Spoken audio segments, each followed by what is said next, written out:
ਬਣਾ ਲਓ।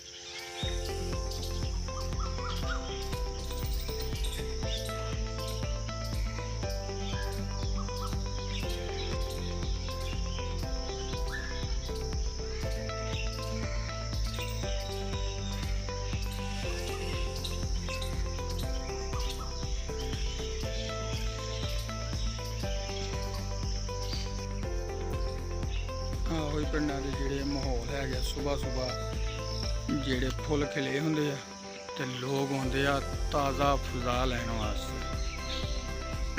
ਬਹੁਤ ਸਾਰੇ ਲੋਕ ਇਹਦੀ ਵਜ੍ਹਾ ਨਾਲ ਹੀ ਸਿਹਤਮੰਦ ਔਰ ਤੰਦਰੁਸਤ ਰਹਿੰਦੇ ਆ।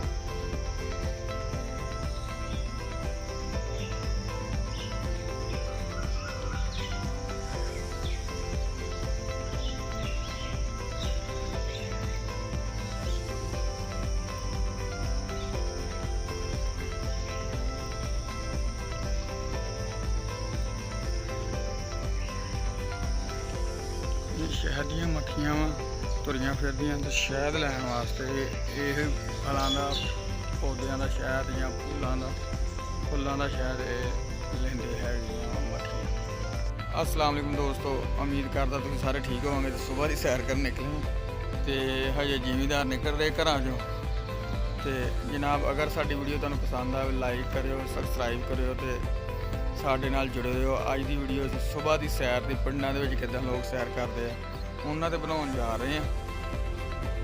ਇਸ ਪਿੰਡ ਦੀ ਸਭ ਨਾਲੋਂ ਵੱਡੀ ਖਾਸੀਅਤ ਇਹ ਆ ਕਿ ਇੱਥੇ ਕਮਾਦ ਬਹੁਤ ਜ਼ਿਆਦਾ ਬੀਜਿਆ ਜਾਂਦਾ। ਗੁੜ ਬਣਾਉਂਦੀ ਦੁਨੀਆ, ਮਿੱਲਾਂ ਤੇ ਕਮਾਦ ਸੁੱਟਦੀ। ਸਭ ਨਾਲੋਂ ਵੱਡਾ ਇਹੋ ਹੀ ਇੱਥੇ ਕਾਰੋਬਾਰ। ਕਮਾਦ ਨੂੰ ਪੀੜ ਕੇ ਤੇ ਜਨਾਬ ਉਹਨੂੰ ਸੁੱਟਣਾ ਆੜਤਾਂ ਤੇ ਜਾਂ ਮਿੱਲਾਂ ਤੇ। ਇਸ ਪਿੰਡ ਦੀ ਸਭ ਨਾਲੋਂ ਵੱਡੀ ਖੇਤੀ ਇਹੋ ਹੀ। ਤੁਸੀਂ ਜਦੋਂ ਇਸ ਪਿੰਡ 'ਚ ਵੜੋਗੇ ਤੇ ਤੁਸੀਂ ਵੜਨਾ ਹੀ ਆ। ਜੇ ਪਿੰਡ ਤੋਂ ਸਟਾਪ ਤੋਂ ਐਂਟਰ ਹੋਣਾ ਤੁਹਾਨੂੰ ਹਰ ਪਾਸੇ ਕਮਾਦ ਹੀ ਕਮਾਦ ਨਜ਼ਰ ਆਏਗਾ। ਇੱਥੋਂ ਦੇ ਲੋਕ ਤਕਰੀਬਨ 6 ਮਹੀਨੇ ਕਮਾਦ ਬੀੜਦੇ ਆ। 6 ਮਹੀਨੇ ਕਮਾਦ ਬੀੜ ਕੇ ਗੁੜ ਬਣਾਉਂਦੇ ਆ ਤੇ 6 ਮਹੀਨੇ ਫਿਰ ਉਹ ਮਿਹਨਤ ਕਰਦੇ, ਫਿਰ ਮੂੰਜੀ, ਫਿਰ ਤਿਲ ਵਗੈਰਾ ਲਾਉਂਦੇ ਆ। ਸਭ ਨਾਲੋਂ ਵੱਡੀ ਜਿਹੜੀ ਇਹਨਾਂ ਦੀ ਫਸਲ ਵਾ ਉਹ ਹੈਗੀ ਆ ਜਨਾਬ ਕਮਾਦ। ਤੇ ਸਾਡੀ ਅਗਰ ਵੀਡੀਓ ਤੁਹਾਨੂੰ ਪਸੰਦ ਆਏ ਤਾਂ ਲਾਈਕ ਤੇ ਸਬਸਕ੍ਰਾਈਬ ਜ਼ਰੂਰ ਕਰਿਓ। ਇਸੇ ਬਹਾਨੇ ਸੁਬਾਹ ਦੀ ਸੈਰ ਵੀ ਆਉਂਦੀ ਆ, ਨਾਲੇ ਪੱਠੇ ਛੱਡੇ ਵੜ ਕੇ ਲੈ ਜਾਈਦੇ ਆ ਤੇ ਨਾਲੇ ਜਾਨਵਰਾਂ ਦੀਆਂ ਖੂਬਸੂਰਤ ਆਵਾਜ਼ਾਂ ਸੁਣ ਲਈਦੀਆਂ। ਇਹੋ ਹੀ ਸੁਬਾਹ ਦੀ ਸੈਰ ਹੁੰਦੀ ਆ। ਨੰਗੇ ਪੈਰੀ ਆਉਂਦੇ ਲੋਕ, ਘਾਹ ਦੇ ਉੱਤੇ ਫਿਰਦੇ ਆ। ਫਿਰ ਕੇ ਤੇ ਜਨਾਬ ਆਪਣੇ ਸੁਬਾਹ ਦੀ ਵਾਕ ਨੂੰ ਪੂਰਾ ਕਰਦੇ ਆ, ਜਿਹੜੀ ਸੈਰ ਹੁੰਦੀ ਉਹਨੂੰ ਪੂਰਾ ਕਰਦੇ ਆ। ਇਹ ਪਿੰਡਾਂ ਦੀ ਸੈਰ ਹੁੰਦੀ ਆ। ਪਿੰਡਾਂ ਦੇ ਵਿੱਚ ਸਭ ਨਾਲੋਂ ਵੱਡੀ ਇਹੋ ਖਾਸੀਅਤ ਹੁੰਦੀ ਆ ਕਿ ਇੱਥੇ ਦਰਖਤ ਬਹੁਤ ਜ਼ਿਆਦਾ ਹੁੰਦੀ, ਤਰੋ ਤਾਜ਼ਾ ਹਵਾ ਆਉਂਦੀ ਆ, ਹਰ ਚੀਜ਼ ਹੁੰਦੀ ਆ।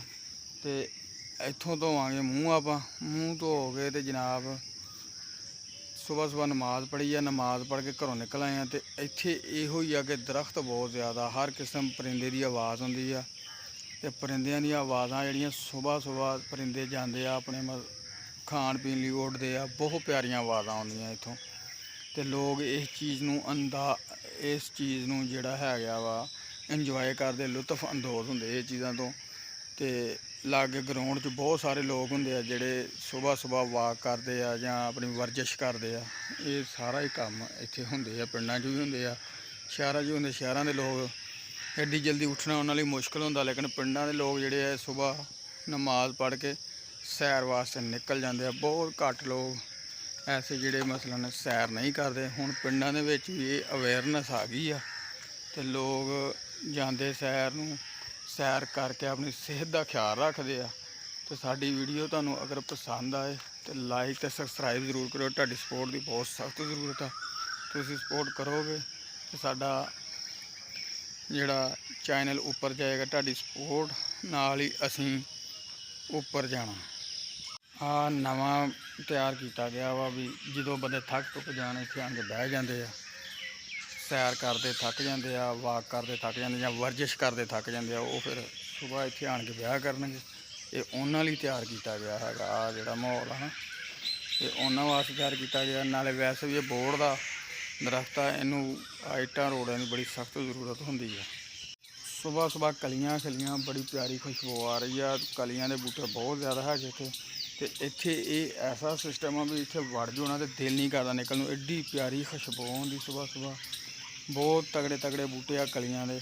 ਤੇ ਆਹ ਦੇਖੋ ਹਰ ਤਰਫ ਤੁਹਾਨੂੰ ਕਲੀਆਂ ਹੀ ਦਿਖਣਗੀਆਂ, ਹਰ ਤਰਫ ਕਲੀਆਂ। ਤੇ ਸੁਬਾਹ ਸੁਬਾਹ ਸਰ ਸਬਜ਼ਾ ਹੁੰਦਾ ਪਿੰਡਾਂ ਦੇ ਵਿੱਚ। ਆਹ ਦੇਖੋ ਨਾ ਬਹੁਤ ਪਿਆਰੇ ਦਰਖਤ ਆ, ਮਹਿੰਦੀ ਦੇ ਦਰਖਤ, ਹਰ ਚੀਜ਼ ਦੇ ਇੱਥੇ ਦਰਖਤ ਆ। ਤੇ ਸੁਬਾਹ ਸੁਬਾਹ ਲੋਕ ਜਿਹੜੇ ਆ ਸੈਰ ਕਰਦੇ ਆ ਆਪਣੀ ਸਿਹਤ ਨੂੰ ਬਰਕਰਾਰ ਰੱਖਣ ਵਾਸਤੇ। ਆਹ ਕਲੀਆਂ ਦੇ ਬੂਟੇ ਆ, ਗੁਲਾਬ ਦੇ ਬੂਟੇ ਇੱਥੇ ਬਹੁਤ ਸਾਰੇ ਹੈਗੇ ਆ। ਬਹੁਤ ਸਾਰੇ ਫੁੱਲਾਂ ਵਾਲੇ ਬੂਟੇ ਆ ਜਿਹੜੇ ਆ ਕਲੀਆਂ ਵਾ। ਲੋਕ ਸੁਬਾਹ ਸੁਬਾਹ ਆਉਂਦੇ ਇਹਨਾਂ ਦੀ ਖੁਸ਼ਬੂ ਲੈਂਦੇ ਆ, ਤਰੋ ਤਾਜ਼ਾ ਹੁੰਦੇ ਆ।